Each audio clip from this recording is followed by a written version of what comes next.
What's going on, everybody? RJ Ochoa here from SB Nation's bloggingtheboys.com. Hope all is well wherever you are. We hope you're happy, safe, healthy, and we hope that you are pleased. The Dallas Cowboys victorious for the 10th time this season, improving to 10-4 on the season. Our Dallas Cowboys, your Dallas Cowboys, my Dallas Cowboys, America's team getting the win, sweeping the New York not so good at football Giants. The final score 21-6 at MetLife Stadium, the house that Dak Prescott and co own. The house that Daniel Jones and everyone is terrible at.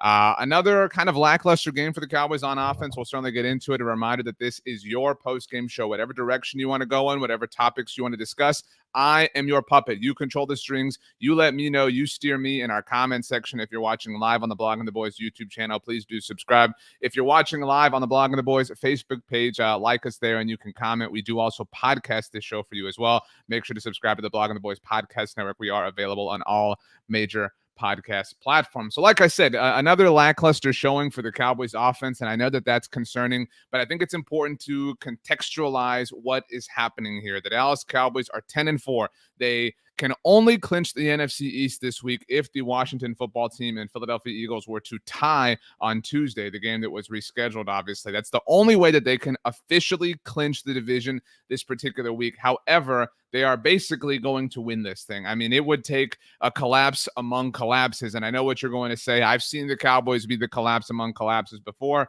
It would take something just absolutely unreal, totally, completely ridiculous for them to not win this thing.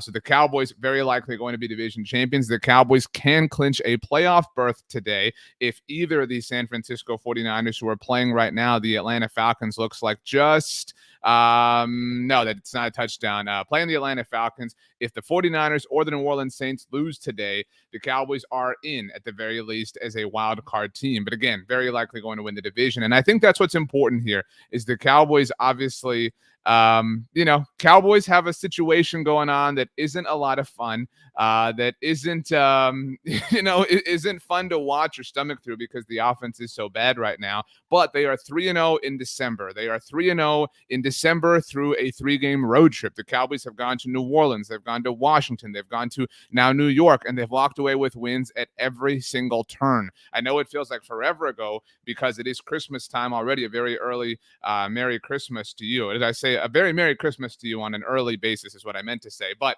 it's about to be Christmas. The last game that the Dallas Cowboys played at home, I know this is going to sound crazy, was on Thanksgiving Day. So it has been some time since Dallas has been at home. And obviously they fell to 7-4 that day. We were all very frustrated. But here they sit 10-4, about to clinch the NFC East, about to clinch a playoff berth. By the way, in case you are curious, the Cowboys do clinch the NFC East title with a Washington and Philadelphia tie on Tuesday, and again, clinch a playoff berth as soon as today if either the Saints or 49ers were to lose. Obviously, if the Vikings, Falcons, Saints all lost together and Washington tied, the Cowboys would be in, but now the Cowboys have won, and they have put some of those things to bed. So defense is carrying the Cowboys, as Ray Sandoval says.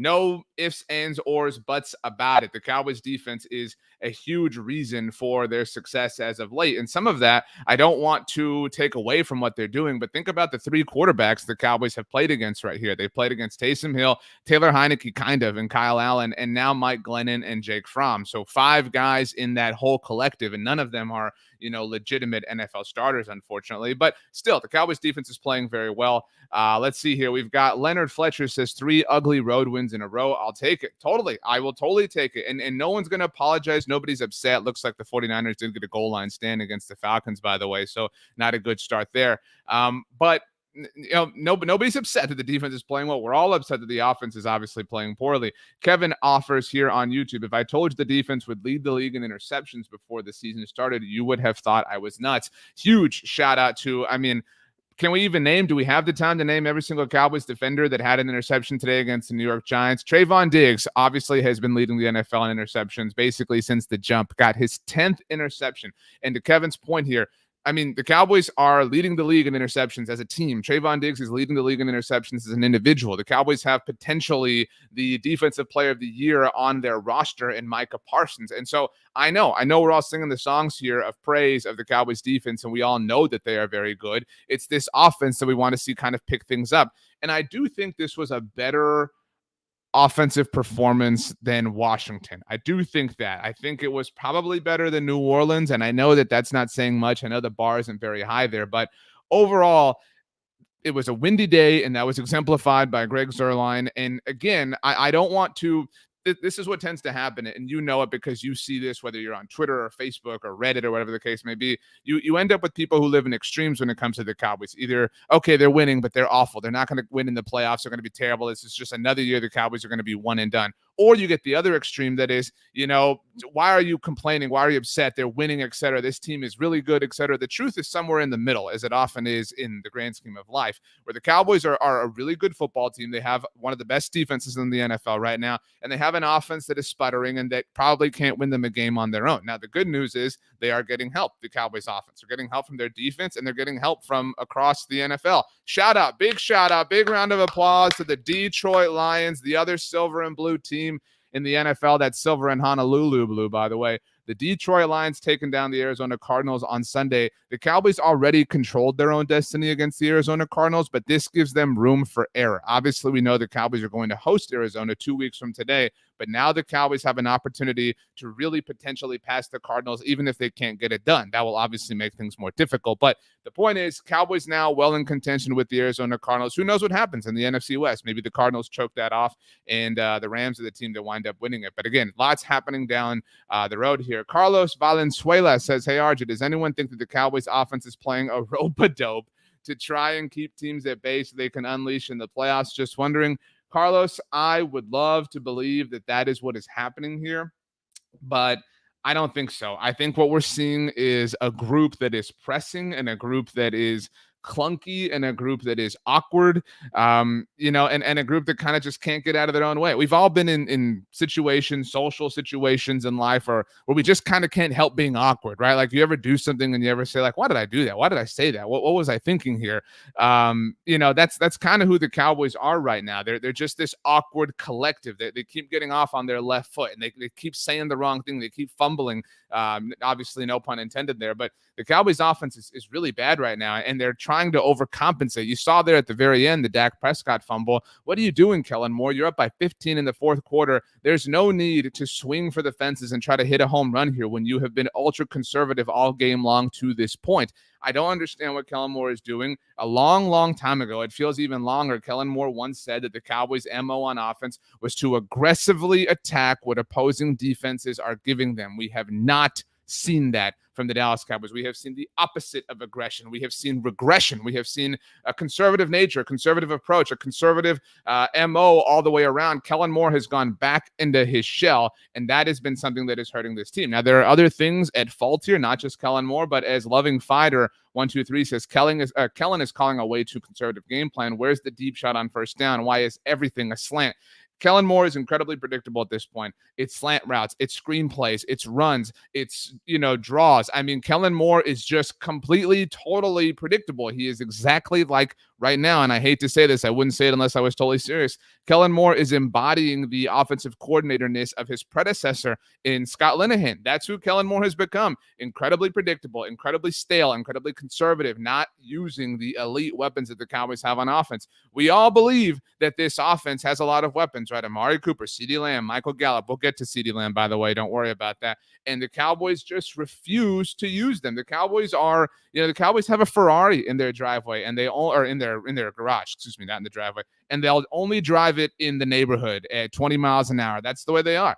And then they show up for race day, and they have no idea how to do this because they haven't been doing it on a consistent basis. And so this has not been a great run for the Cowboys offensively. But again, multiple things can be true. They have won 3 games all away from home, all on the road, 2 against division rivals. That's impressive. And so that can be impressive just as much as it can be true that the Cowboys offense has been unimpressive. All of these things are true. Doxson7 says Lamb dropped a couple also.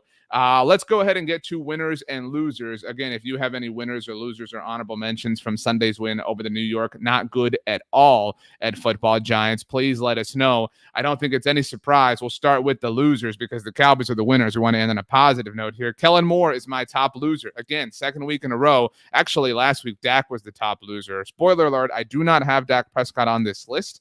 It was not a great game for Dak Prescott, but I do place the fault at some other people's feet before I personally get to Dak Prescott. Kenneth Lockhart says Lamb is a loser. Totally agree. Loving Fighter 123 says CeeDee is a loser. F Kit Crutch, thank you very much for the super chat. Says here's $2. Same thoughts as last week. SMH. Really appreciate it. Loving Fighter 123 says Moore's definitely a loser. You know, I don't want to relitigate this, and I don't say this to say I was right, but, a few months ago, and you heard it, maybe you said it, lots of people said, you know what, if I was Jerry Jones, if I owned the Cowboys, if it was me, if it was my team, I would fire Mike McCarthy at the end of this year. Too many teams are going to want Kellen Moore, and I don't want to lose Kellen. No way. I'm not prepared to lose Kellen. I will fire Mike McCarthy, and I will promote Kellen Moore to head coach. Guess what? If Kellen Moore is going to take an interview from somebody else, whether it's the Las Vegas Raiders or the Jacksonville Jaguars, who we know now have an opening, maybe the Chicago Bears, maybe the Minnesota Vikings, who knows what the offseason has in store. Kellen's going to take a head coaching interview. Take it, Kellen. Hey, you guys want to hire Kellen Moore? Take him. We're fine. We're totally good. I still believe in Kellen Moore, obviously, in the long term. Believe that Kellen Moore has potential to evolve into a great offensive mind. We have to remember that it is only his 4th season as a coach in the NFL. And so he is still incredibly green at this whole idea here. But the idea that he should have been elevated based off of a 6-game sample size early in the season is really, really ridiculous. And we've seen, other teams in the NFL struggle on offense throughout the season and kind of pull themselves out of it. We saw the Kansas City Chiefs obviously have a rough go about it, had a nice showing on Thursday night. Granted, that game did go to overtime. We've seen, obviously, you look at the Tampa Bay Buccaneers have had some different moments. They've been able to kind of pull themselves out of it. You look, the Cowboys are kind of the only team that hasn't been able to do. Look at the Rams. The Rams offense was struggling and sputtering and in a slump, if you want to use the same word that Jerry Jones did, and they pulled themselves out of it last week with their win on Monday Night Football. And so the Cowboys are kind of the only team right now, it feels like, that haven't pulled themselves out, and Kellen Moore, I think, is really to blame for that. Watsamata, thank you for the super chat, says Kellen 2019, same progression. And talking about the 2019 season here, early season, great. You will recall, everybody, Watsamata's point, the Cowboys were 3-0 to start that 2019 season, then faded. By the way, this was Kellen's first year as the team's offensive coordinator. Watsamata says, at the time, we assumed Garrett had taken over the calls. And that's been kind of the case, right? Kellen has rightfully had a bit of an excuse, for his first 2 seasons at the helm of the Cowboys offense. 2019, to Watsamata's point, Kellen starts off, he's on fire. This is great. This is what the Cowboys saw in him. We understand now. We get it. We understand why you held on to him for so long, kept him on the roster, blah, blah, blah, blah, blah. 2020 comes along. Okay, Kellen, the offense is doing great. The defense isn't doing anything to help you out. Dak Prescott's on fire. Fantasy points galore. Then all of a sudden, Dak Prescott gets hurt. Hey, what can you expect? Kellen doesn't have his top quarterback. Of course, the offense isn't going to look well, although the offense did have some nice showings last season, even without Dak Prescott, again, relative to those expectations. This season, the beginning of it, Kellen Moore, look at this, baby. Everything's great. Everything's perfect. I've been telling you. He's got Dak. He's got Amari. He's got Gallup. Well, he didn't have Gallup. He's got CeeDee. He's got Dalton Schultz. He's got the offensive line. Now the offensive line is changing, etc. Now it's just, Kellen, what's the problem? You have all your players. You have all your health. You have everything going the way you wanted to, the way you designed it to go, and your offense still isn't getting it done. At some point, the blame ultimately comes back to Kellen Moore. There are other people, because I see a lot of you in the comments saying it's not Kellen, it's Dak. You can blame multiple people. Multiple people can be responsible for this, but I think Kellen deserves the largest level of criticism for this particular game because, again, Kellen, the Cowboys are in the red zone and dialing it up, these wide receiver screen plays. Kellen, the wide receiver screens do not work. Kellen Moore, if you are listening to this postgame show, the wide receiver screens do not work. Stop doing it, please. All right, Davis Sanchez, thank you for your super chat. Says, what's up, RJ? A dub is a dub, but maybe Moore isn't the offensive mind we thought he was. I honestly wouldn't mind if he leaves. And I think this is a sentiment that a lot of people share.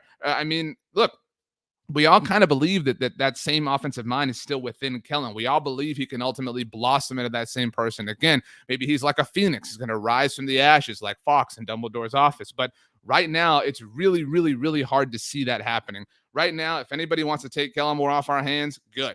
But as Devin says on Facebook, hey, we're 10-4. Arizona lost, and now Dallas controls their own fate for the 3 seed. Dallas did control their own fate for the 3 seed without the Arizona loss, but it is more helpful now. Look, again, nobody is sad that, the Cowboys won. Nobody is pissed. Nobody is going to flip over a table because the Cowboys won. We are all happy that the Dallas Cowboys won, but we all want bigger and better in, what has been unattainable things for this franchise. We want to see something legitimate in the playoffs, and the way this offense is playing right now isn't necessarily indicative that that is going to happen. Maybe a return home helps that. Maybe the Cowboys getting off the road. Obviously, this has been a long stretch since Thanksgiving. I mean, think about it. I don't even know the last time they played back-to-back home games on a Sunday. Was it Denver and Atlanta? I mean, that was the last time they played back-to-back games on a Sunday at AT&T Stadium, something that they are about to do. So getting home will definitely be a good thing. Francisco says, let's not be negative. We have a great defense. Our offense will get it together. Francisco, what evidence is there that the offense is going to get it together? That's what we're talking about here. We can't just, throw this happy umbrella over us and say the offense will figure it out. Everything will get better. Why? What data is there to support this? The offense has been awful since the Denver game that I just mentioned. Yes, they had the nice showing against Atlanta. They had the nice fourth quarter against Vegas, but they have largely been awful since that game. We were talking about a 6-week stretch now where this offense has been bad, and we keep lying to ourselves every single week. The offense is going to get better. Maybe they will, but right now it doesn't seem like that is going to happen. Now, I do agree with Mitchell Green, who says you're not going to get 40-point games in the playoffs. You're going to play these types of games. It's true. You got to be able to win ugly, and nobody's taking any points away from the Cowboys for winning ugly 3 weeks in a row, but they are not winning ugly against, the Bucks or the Packers or the Bills, or I mean, maybe you don't even think the Bills or the Patriots. They are winning ugly against some low-level offenses, and their defense is doing all of the work. By the way, the Baltimore Ravens making a big play against the Green Bay Packers. We are rooting for the Ravens today with all of our hearts, us Dallas Cowboys fans. But so nobody wants to be negative, but some of it has to be said. We have to acknowledge these things. One more loser. Actually, let's get through the losers before we get to the winners. We've kind of danced around it, but man, CeeDee Lamb. Goodness gracious. CeeDee, man. I mean, by the way, Mike McCarthy says at the podium, I can't say enough about our defense. They're playing with great confidence. Good for you, coach. CeeDee, just not a good day, not a good game.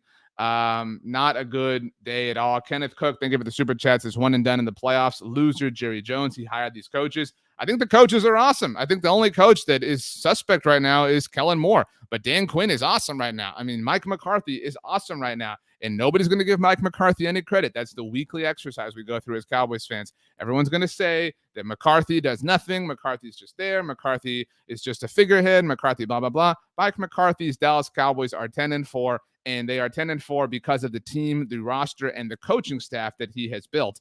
So I think that Mike McCarthy deserves a lot of credit. But CeeDee Lamb, not a great day. Jose says, bro, I don't know. CeeDee looks like he's had it. Really not. This is one of CeeDee's worst games, just from a drops perspective. Again, that doesn't mean he's trash. It doesn't mean he's not going to get great. He's not going to get right or whatever.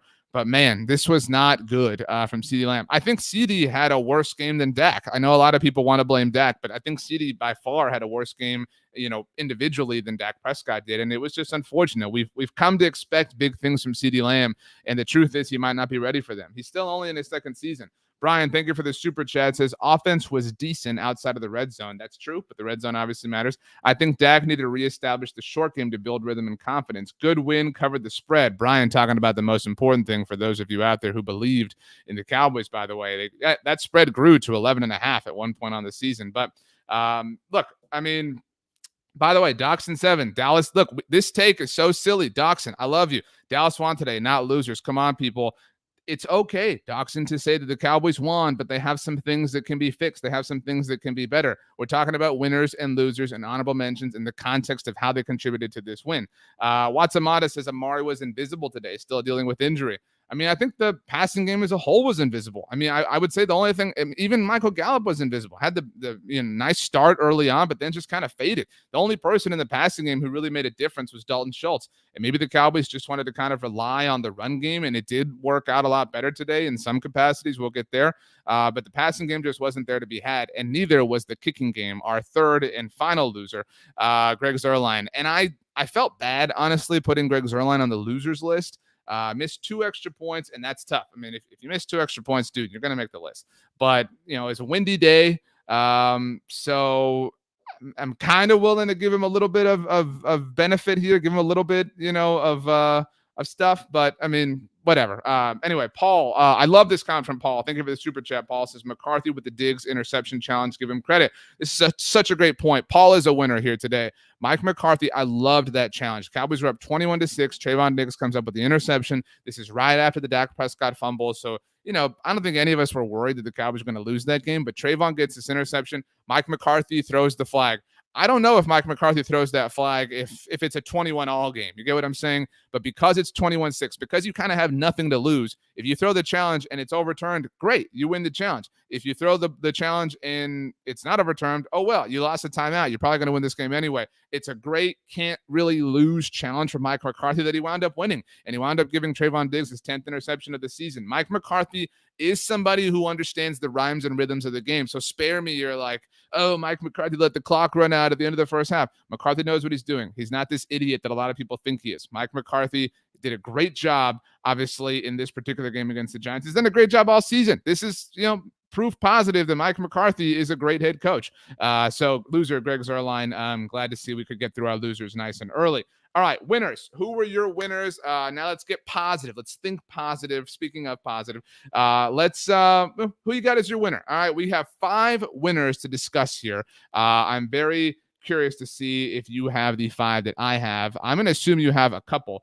But Colby Brochu, I hope I'm pronouncing this correctly, gets the first one correct. Very first winner for us, DeMarcus Lawrence. And that means that all the people on the internet that think he sucks are the losers. You've seen the tweets. You've seen the posts. You've heard the people tell you in person, oh, DeMarcus Lawrence doesn't get sacks. Doesn't get sacks. DeMarcus Lawrence, where are the sacks? Where are the sacks? I don't see the sacks. Where are the sacks? DeMarcus Lawrence, he is not good. The Cowboys overpaid DeMarcus Lawrence. Blah, blah, blah, blah, blah. DeMarcus Lawrence sucks. Blah, blah. Eat it. All right, you people who don't understand, DeMarcus Lawrence is awesome. He's such a threat in the run game. DeMarcus Lawrence is amazing. In fact, DeMarcus Lawrence is so amazing that not only is he a winner, but we have decided that DeMarcus Lawrence is our star of the game here on the Blogging the Boys Dallas Cowboys postgame show. 5 total tackles, had the forced fumble. I mean, just an incredible performance. I mean, he's still kind of coming back, and I think that's something we forget. He's still kind of, figuring his way out in this season because he has played so little. So DeMarcus Lawrence, great job by him. Let's see here. We have where is it? I'm looking for this here. DeMarcus Lawrence still though was just incredible. Absolutely incredible. Great job by DeMarcus Lawrence, our first winner of the day. So congratulations to him. Let's see here. Linda says D-Law was great in this game. He was a disruptive force, and that's been it. I mean, people do harp on the sack numbers, and they only want to look at that. DeMarcus Lawrence is such a game changer. He's such an impact player. He is a disruptor. He, whatever word you want to assign to it, he is that. Just because he doesn't have the box score to show it does not mean that he is not that player. DeMarcus Lawrence, great job. Congratulations on being a winner. Oh, I do think this comment's interesting from Ryan. It says, loser, Micah's defensive player of the year bid. This was not the game for Micah Parsons that last week was. And we'll see, obviously, what Myles Garrett does for the Browns. I think that's really his heaviest competition right now. But ultimately, I think that, Micah's still well alive in the defensive player of the year race. But yeah, this game didn't add any more, kind of fuel to the fire. But I think things are still kind of staying chill for him. No pun intended on the fire. Next winner for me, I did see a comment from Watson Mata about this. Jourdan Lewis. I think Jourdan Lewis is maybe one of the most underrated Cowboys on the team this year. Because we focus so much, especially defensively. We focus on Micah Parsons. We focus on Trayvon Diggs. We're starting to focus, obviously, on the return of guys. Randy Gregory, not that he has not, given us reason to focus on him, but Neville Gallimore, Osa Digizua didn't play in this game, but has had some great moments. Malik Hooker had a great moment in this game. Anthony Brown has had some great moments. But Jourdan Lewis might be, again, seriously, one of the most underrated Cowboys on the team this season. Had the great turnover early on, had a great PBU there at the very end. Jourdan Lewis is just kind of a steady contributor, and there's not a flash to that always. There's not a weekly flash, weekly great moment, but Jourdan Lewis is a great kind of floor player. I mean, he has really turned into something special. Obviously, the Cowboys took him now 4 years ago. Time does really fly when you're having fun, but Jourdan Lewis, great job. Great performance, great way to get another turnover on the board to start the game, help the Cowboys get the first touchdown on the board. By the way, the Baltimore Ravens are going for it on 4th and goal. And oh my gosh, no Lamar Jackson, and they really miss him. Sacked on 4th and goal, the Baltimore Ravens, that score is 0-0 with 7.5 minutes left in the first quarter. We are rooting for the Ravens to beat the Packers, of course. Doxson7 says J. Lou is a mini beast. Totally agree. Great job by Jourdan Lewis. Let's move on. Next winner, a lot of you commenting about him. We have Dalton Schultz. Dalton Schultz had, this was kind of we've spent a lot of time talking about the offense and how the offense has, been absent and hasn't done a lot, obviously, so far this latest stretch for the Cowboys. They've been in a slump, whatever. Dalton Schultz has been off for a little while. This slump, if you want to call it that, kind of coincides with him falling off a little bit. Maybe you have shares of Dalton Schultz in your fantasy league, and maybe you've been saying for weeks, like, man, where is it? What's going on? Blah, blah. Where's Dalton Schultz? How's he been? Et cetera. Where is he at? We want to see more Dalton Schultz. Dalton Schultz kind of came back strong in this game. This was a really great Dalton Schultz game. In fact, led the team in catches, almost led them in targets, came really close. Michael Gallup led them in targets. I say really close. He was off by 4. But 8 catches for Dalton Schultz, 67 yards, and had the touchdown. Really just a nice job. Had an incredible catch in the second half it was. I mean, Dalton Schultz, just a great job overall. Big to Elliott. Back of the end zone. It is Schultz for the touchdown.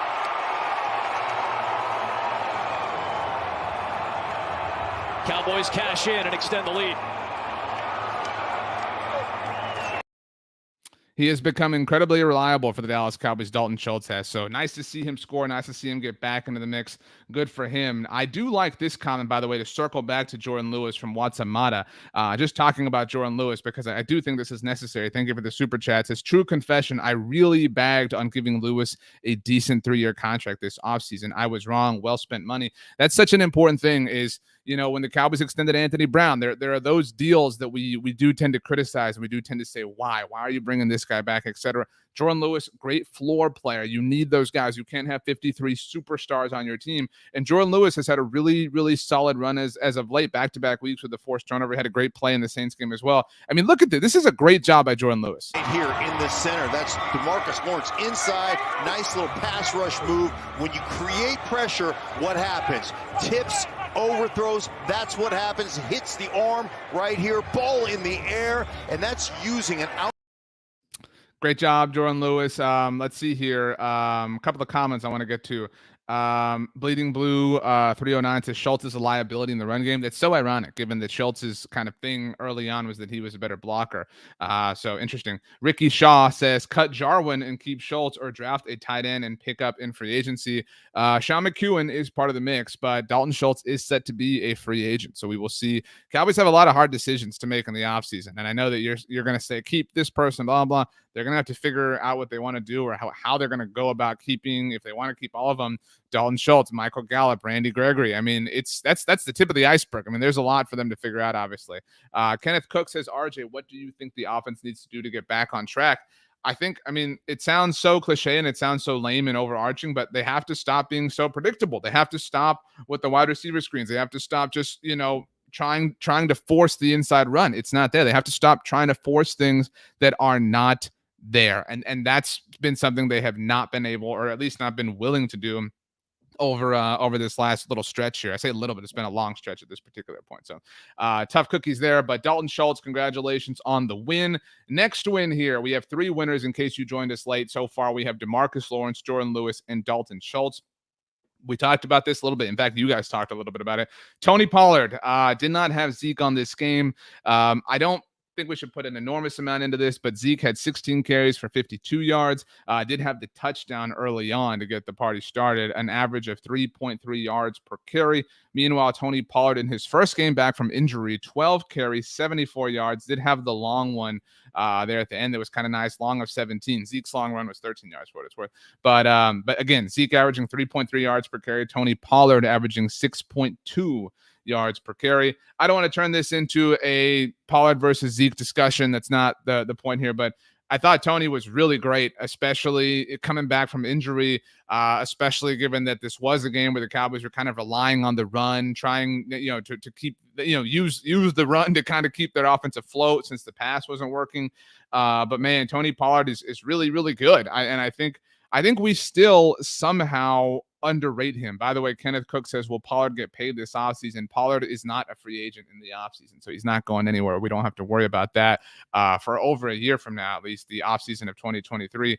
But I think, again, we know that Tony is really good. I still think that we are not necessarily properly evaluating how valuable he is to the overall cost. Tony Pollard, very, very good, very solid for the Dallas Cowboys, and very, somebody that they relied on today. I mean, he really was impressive for them. And a bit of a chain mover. Was it sexy? Was it these big plays? Was it these big moments? No. But I thought that Tony Pollard was important. Crash Jones says he looked great considering the injury. And I think that that's important context. Like, again, he was awesome. And that's considering that he was coming back from an injury. And I think it shows how much the Cowboys missed him last week. I mean, we've said already that this offensive showing was a little bit better than last week against the football team. And I think a big reason for that was Tony Pollard's return. Russell Dyer, by the way, says that year Zeke gets cut, 2023 smallest cap hit of his contract, and they re-signed Pollard. That is the offseason that Tony Pollard is available to be, or rather up for a new deal. And I don't think so. I think the Cowboys are maybe learning a lesson about all of this and realizing, we'll just draft somebody else. That's how we want to roll. Rodney's next chapter says he is our Darren Sproles. Am I underwriting him? I absolutely think that you're underwriting him if you think he's Darren Sproles. And no, I'm not saying you're making a grave mistake or anything, but he is much better than Darren Sproles. It's difficult to come up with a comp for him, really, like relative to who he is to the Cowboys. I mean, he's awesome. I mean, he's awesome, and he's obviously inspired a lot of debates because a lot of people prefer Zeke, a lot of people whatever. Loving Fighter 123 says he's our Alvin Kamara. That's a good one. That's just an intense one. A lot of people hear that and kind of roll their eyes. But Tony Pollard's awesome. Hope he plays more. But anyway, we have 4 winners in the books. In case you did join us late, we got through our losers. Just wanted to get out of the way early. Kellen Moore, CeeDee Lamb, Greg Zuerlein. Our 4 winners first: Jourdan Lewis, Dalton Schultz, Tony Pollard, and DeMarcus Lawrence, Our final winner here. And I know I'm kind of casting a wide net here, so it's a little bit of a cheat.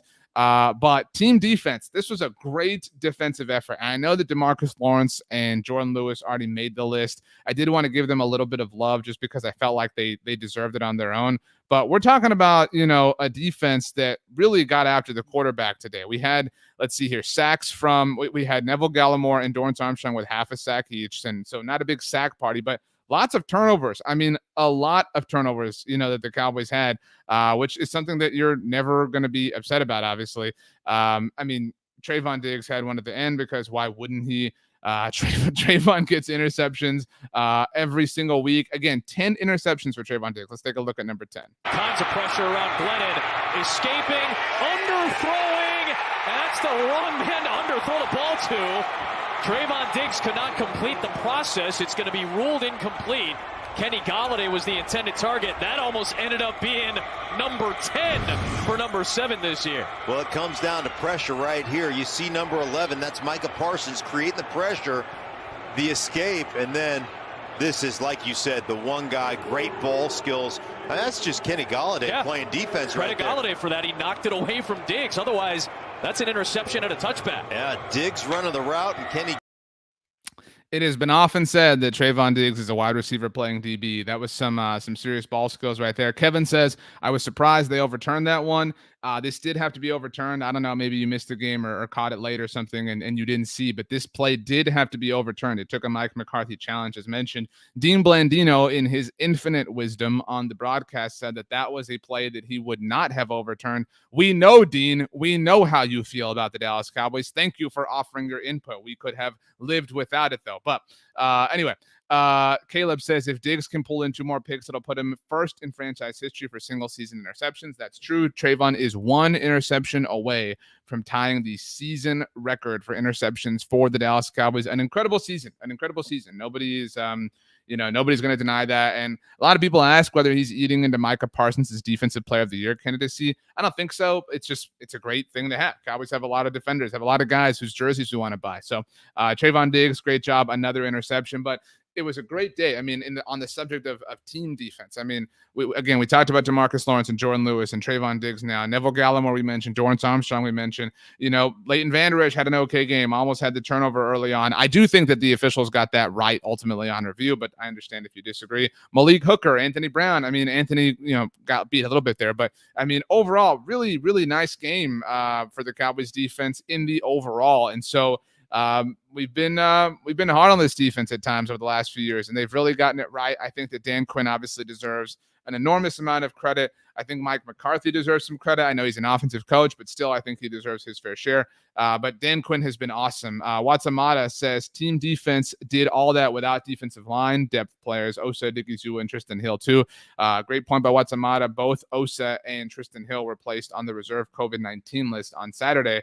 So a great game for the Cowboys in a number of senses on defense. A lot of comments coming in about Dak Prescott. Again, I don't have Dak on the winners or losers or honorable mentions list, but not a great game. I mean, I don't know anyone who's going to tell you that. And I know that there are people who don't want to say he's in a slump or this or that or whatever. 28 of 37, 217 yards, a touchdown. I do think he looked less clunky, less erratic. I thought the end of the Washington game was some of the worst Dak Prescott we've ever seen. And he was much better today, although that's not a difficult bar to clear. I think he's, I agree with Russell. Russell's comment on Facebook. He had an average game today. I thought Dak was an average quarterback. There were times where he was bad. There were times where he was okay. There were times where he was a little bit better than okay. It was just not an exemplary game. And I do think I'm not ready to. I agree with Crash Jones here. Says Dak is my main concern. He still didn't look as tight today. He's my main concern in that he's the quarterback, and this team's only going to go as far as Dak goes. I love what Loving Fighter 123 says. The reemergence of Dalton helped Dak tremendously. That's why I think today was better. We saw positive steps. We saw positive growth. We saw positive movement for Dak Prescott, and so I get that, and I get being concerned also. And I get it if a lot of comments are saying, he's playing scared, whatever. I agree with Watsamata. Watsamata is in the running for MVP here today too. Says, I think the arc is heading upward though. I think, again, the Cowboys have won 3 games in a row, all on the road, obviously, and 2 of them against division rivals. The third, after they heard all this slump talk, in some windy conditions. So I think getting home is very, very important. Run Dog Gillahouse says, where did we see positive growth? I mean, I think with the emergence of Dalton Schultz, I mean, there were, Dak was much more comfortable. The touchdown he threw to Dalton Schultz did not panic. I mean, that was not his first read. It was not there. And Dak did not panic, did not force anything, waited, and showed a level of patience that we haven't seen from him in a long time. Early in the game, Dak floated to his left and moved the chains, picked up a first down. We haven't seen Dak move around comfortably. Joe Brooks says, Ravens touchdown. I have just seen it on my end. Mark Andrews, hopefully you are in your fantasy playoffs, just did catch a touchdown for the Baltimore Ravens. We are rooting for them, people, today, in case that wasn't painfully obvious. The Ravens extra point pending now. And if you're watching or listening to this later, you know the score. But Ravens are up 7-0 with the extra point pending. I'm willing to give it to Justin Tucker. So it would be awesome if the Cowboys got help. Obviously, Cowboys already got help from the Cardinals losing. If the Packers were to lose, I know that the Cowboys get in, to the playoffs with a Saints loss tonight. But I think we all want the Saints to win. Just because they're playing the Buccaneers. Cowboys, if they could get a Seahawks win over the Rams, the Seahawks do kind of historically own the Rams in that weird NFC West relationship. The extra point is good, by the way, for Justin Tucker. If you're winning games, things are working out for you. Russell Dyer says, question, if the Packers lose in Arizona, where do we move up in seeding? So let me pull this up here for you because, that's my job, is to answer questions. The standings in the NFC, and let's see here, we go to the playoff standings here.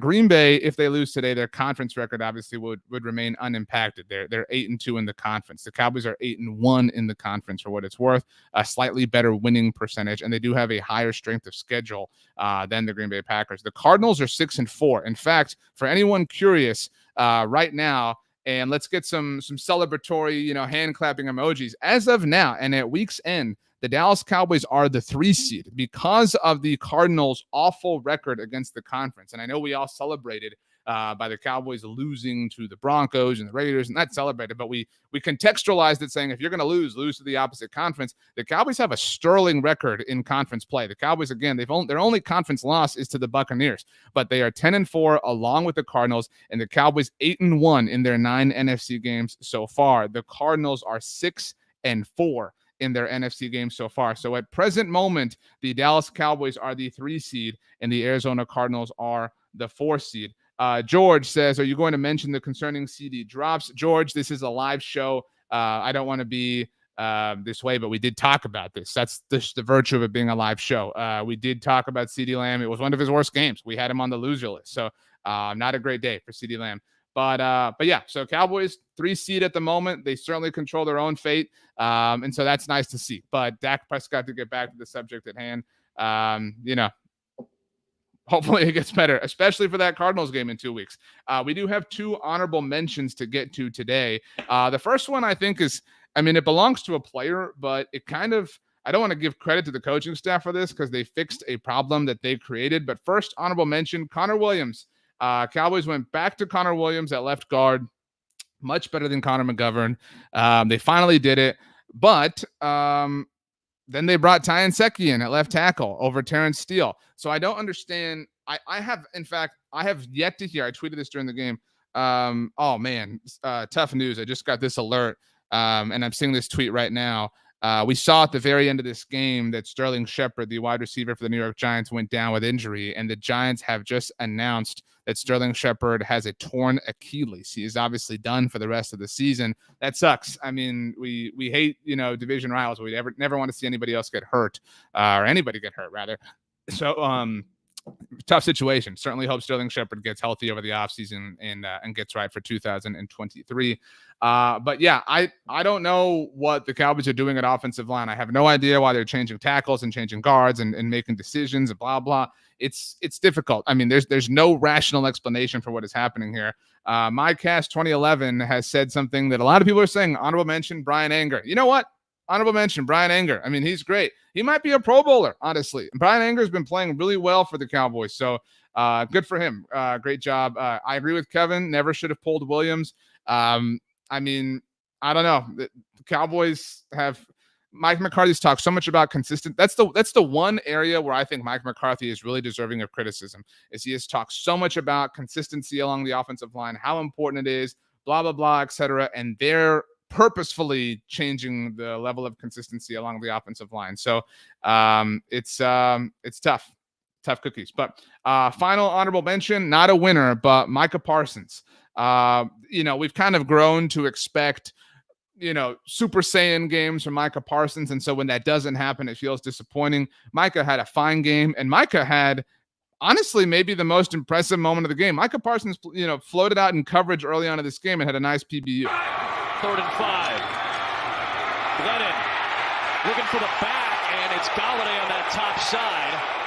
Incomplete with Micah Parsons, the linebacker, having to step outside in coverage.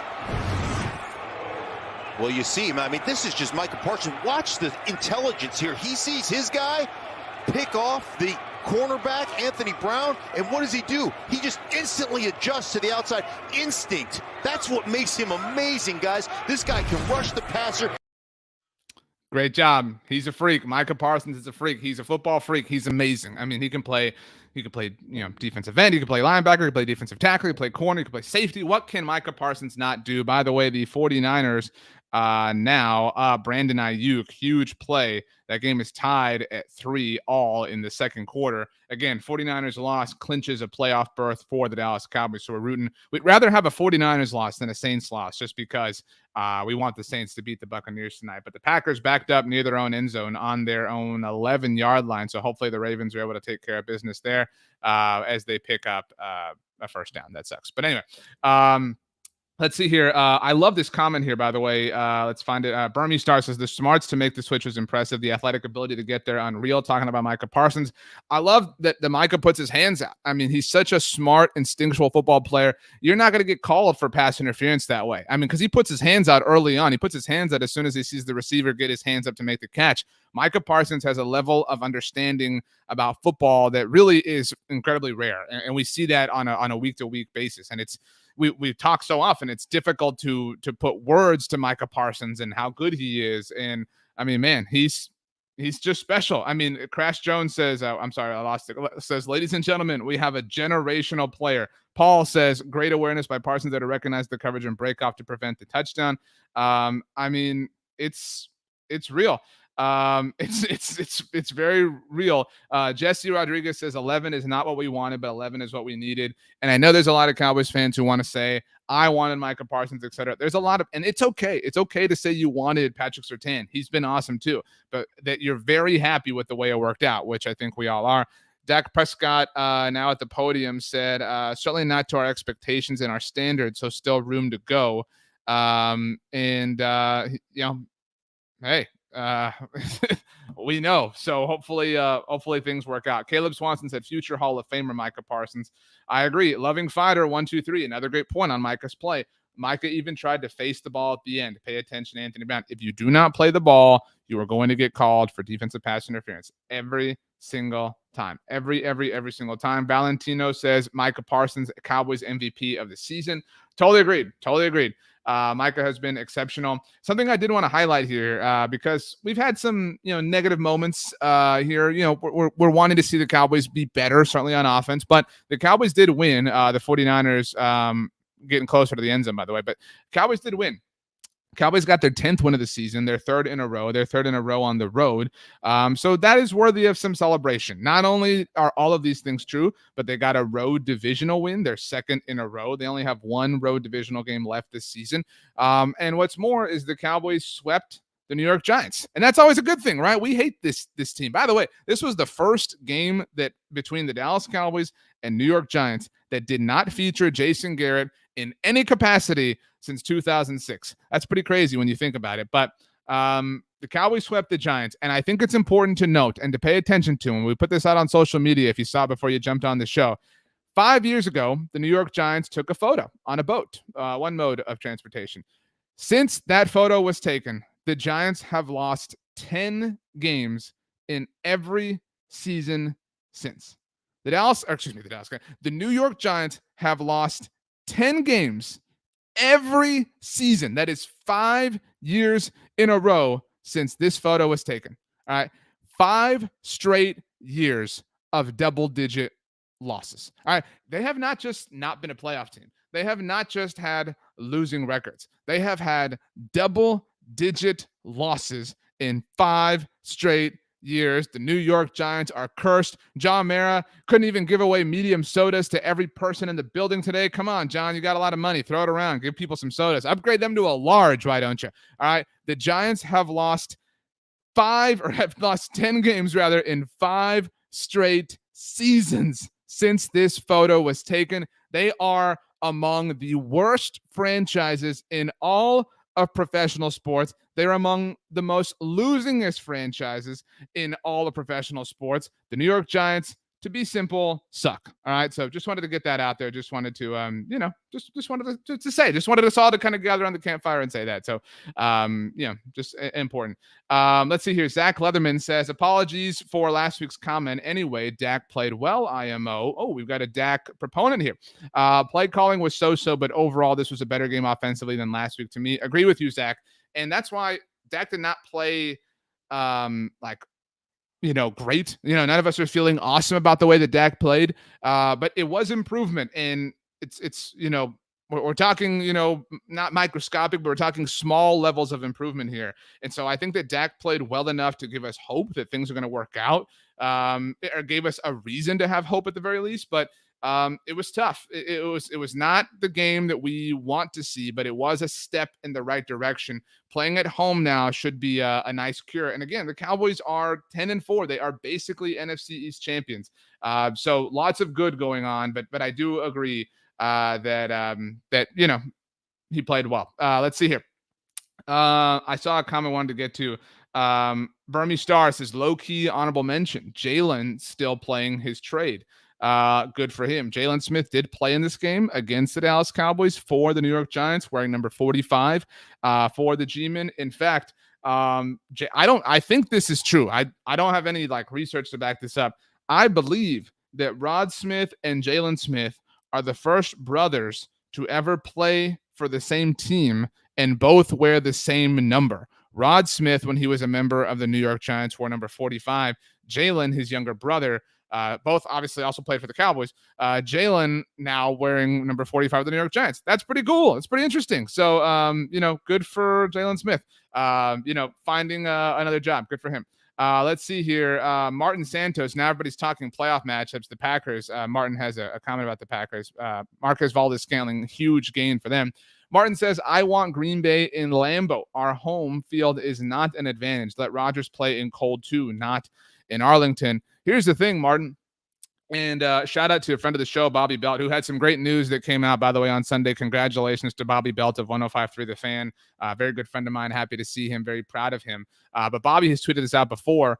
Dak kind of really struggles in cold games. Like, we're at the point now where we can identify that, where we're not just kind of speculating or pontificating, where it is legitimate that Dak has trouble playing in the cold. And while I agree that Aaron Rodgers has to play in it too, forget the Aaron Rodgers part of it. I don't want Dak in the cold because we're learning that is not necessarily a good thing. So I don't want Dak Prescott in the cold for any reason. I would like to not go to Lambeau Field. Penalty on the Ravens keeps this Packers drive alive. But I do not want to go to Lambeau Field. I want the theater of it. All right. Let me be very clear. I want the theater of, the Cowboys at Lambeau Field in the divisional round, Aaron Rodgers, Mike McCarthy, Dallas trying to get to their first NFC championship game in forever. I want the theater of that.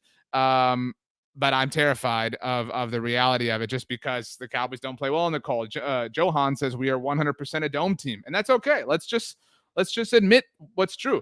Loving Fighter 123 says no Dak in cold. Bad weather is not Dak's friend. It's not, and there's a lot of evidence to support this at this particular point in time.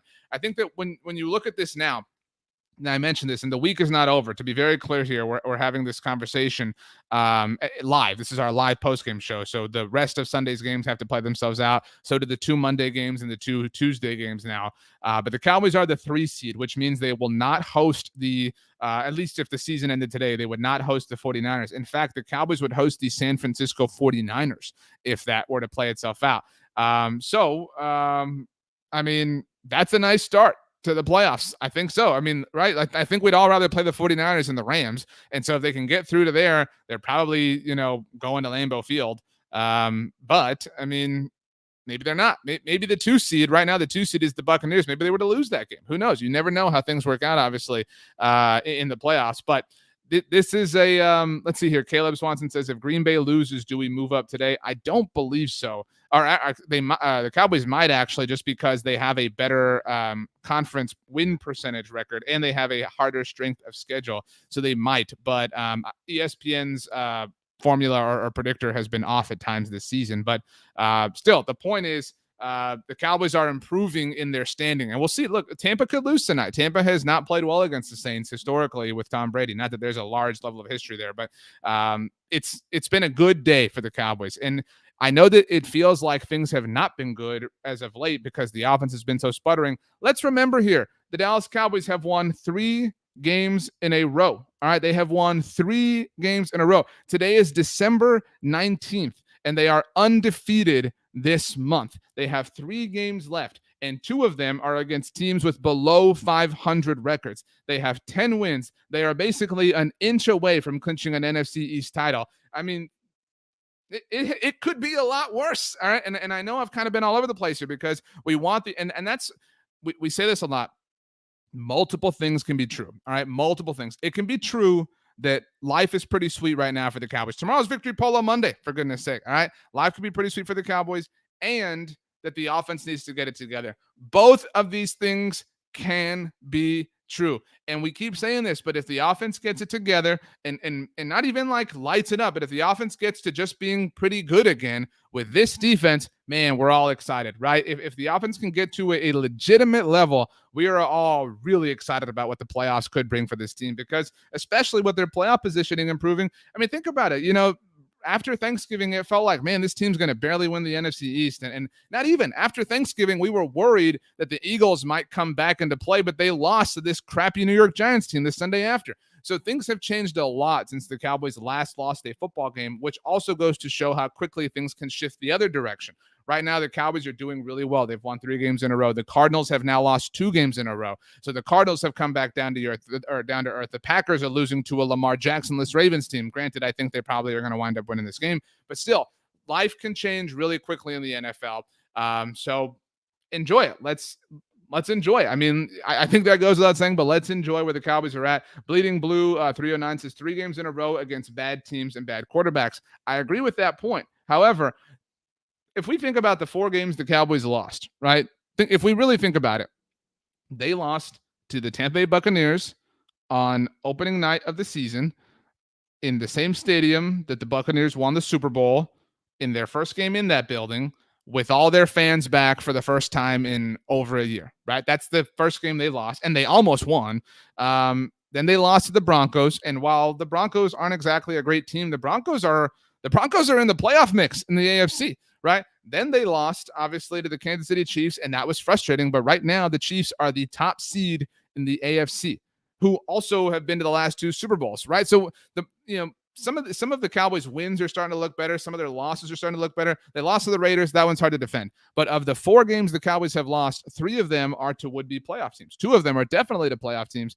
One of them is maybe to the top seed in the AFC, in the Kansas City Chiefs. So while I understand and agree with the fact that, the Cowboys' wins as of late have come against some lower quality opponents, if we look at the losses they've had, they have all been kind of understandable. They've been frustrating and they've pissed us off, but they have been kind of understandable with respect to hindsight. That's, an important thing to look at here. They have not blown out these teams that they have played, and that's frustrating. I'm with you. I would love for the Cowboys to win every game 50-0, but that has not been the case. However, this defense has played well enough not only to win, but well enough to overcompensate for a lackluster offense. I don't know about you. I never thought that would be possible in my lifetime. I have never in my adult life seen a Dallas Cowboys defense that can control and dictate and impact a game the way that the defense currently is. Again, granted, it is against some kind of subpar competition from the quarterback position across the field. But still, this defense is driving the ship right now. And if the offense can just get to the cruise control level, then all of a sudden we're cooking with some gas. The times that the Cowboys have entered the playoffs the last few years, we have felt like, man, this defense has to hold on for an opportunity in the playoffs. 2018, they couldn't hold on against C.J. Anderson in the Coliseum. 2016, they couldn't hold on against Jared Cook at the very end on 3rd and 20. 2014, they couldn't hold on against an Aaron Rodgers on one calf, ironically, given the calf situation plaguing this season for the Dallas Cowboys. I use the word plaguing very tongue-in-cheek, by the way. I mean, it has been a situation where we have asked them to just thread a needle on defense, and they do not have to do this. And so that is a really important evolution of this team in terms of the types of teams we have sent to the playoffs. And I know that they're not in the playoffs at the time of this recording. This team is going to the playoffs. They are going to be playing in the middle of January, and they are going to have an opportunity to do very well, right? And if the offense can get right over the course of these next 3 weeks, that's what we said last week in all of our shows here, Belong on the Boys. We said the Cowboys are basically division champions. They have a month to get right. They have a month to figure things out on offense before the tournament starts. Are they all the way there? No. But if we're looking at 2 ends of things, and my left hand here is the hand with my ring, if this is the worst the Cowboys offense has been this season, and my right hand here is the best that they could possibly be, the best they've even been this season, they were really right over here, right after last week's game against Washington, especially at the very end.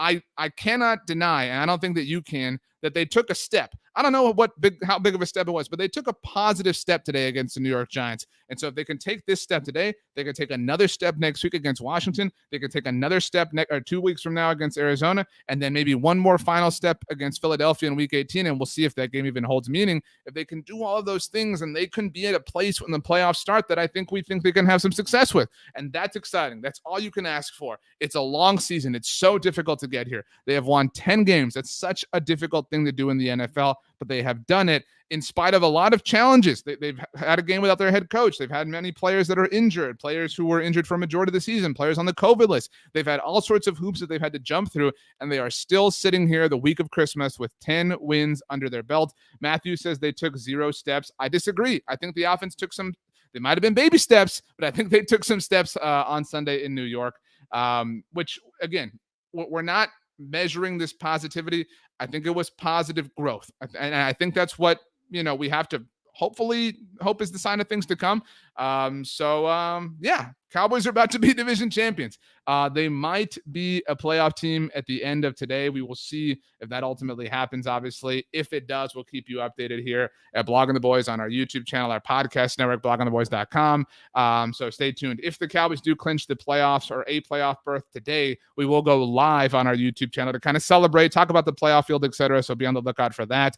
But thank you so much for joining. It's Christmas week. Maybe you're traveling. Maybe you're around family. If you're around family, tell them about Blogging the Boys. Tell them about how your Cowboys are 10-4. Rub it in if they're a fan of somebody else, especially if that team sucks, especially if that team's a New York Giants fan. Show them the boat photo and have some fun with that. My name is RJ Ochoa. You know me from the Blogging the Boys universe. You can follow me on Twitter or Instagram at RJ Ochoa. If email is more your thing, you can hit me up, rj.ochoa@sbnation.com. It hasn't been the way that we wanted it to, but it's been a nice season so far.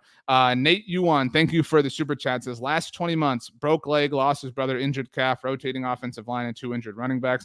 Defense holding it down. They can figure it out.